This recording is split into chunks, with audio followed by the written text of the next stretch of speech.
about my experience with eating disorders. Eating disorders. You hear about them, but you always think, this will never happen to me. Even as an 11-year-old girl sitting in my 6th grade classroom, practically crying because of how huge my thighs are, an eating disorder would never happen to me. Even as a 14-year-old sitting in the middle school lunchroom watching my friends eat their lunch while I knew I already skipped breakfast and threw my lunch out, an eating disorder would never happen to me. Even as a 15-year-old girl who decided I just wanted to be healthy so I'd eat less, an eating disorder would still never happen to me. And I honestly believe this. I watched the numbers on my scale drop as I kept cutting food and meals out. My mood got irritable, and weighing myself and checking my body in the mirror was my new obsession. I sat in class and thought about what I was going to eat for my next meal.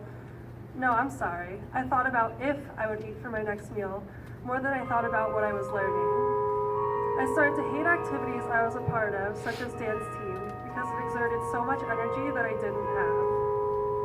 Finally, my mom took me aside and first used the words, "You have a problem. I think you have an eating disorder." I argued and fought, but I knew she was right. I was scared. I began treatment, and the road to recovery was extremely rocky. I never knew how manipulating, deadly, and real eating disorders were until I was face to face with mine. I began seeing a therapist and nutritionist in 11th grade and saw them until I was ready to leave for college. Was I doing well the summer before I left? No, but I thought after high school it would go away and I'd be in the clear. I was wrong. I came to Penn State for my freshman year in fall of 2014. I lasted about a month and a half at school until I was forced to take a medical withdrawal. I learned a month and a half is about how long I could survive on eating nothing but about one Cliff Bar a day.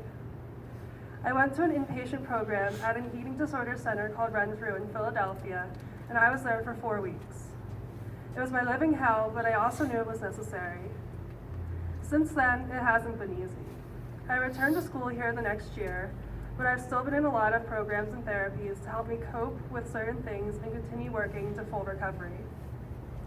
I'd like to say recovery gets easier, but this isn't always the case.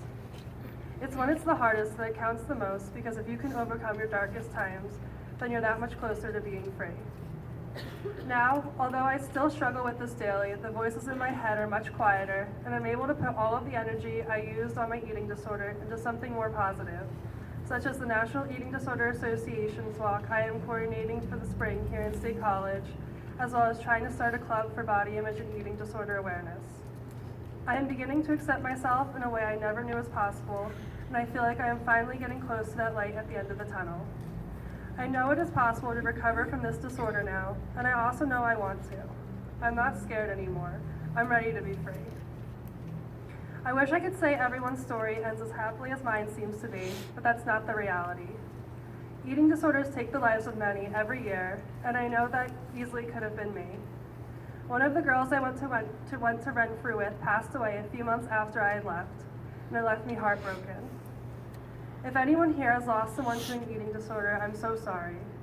Never forget those who we have lost, and fight for those who we have lost.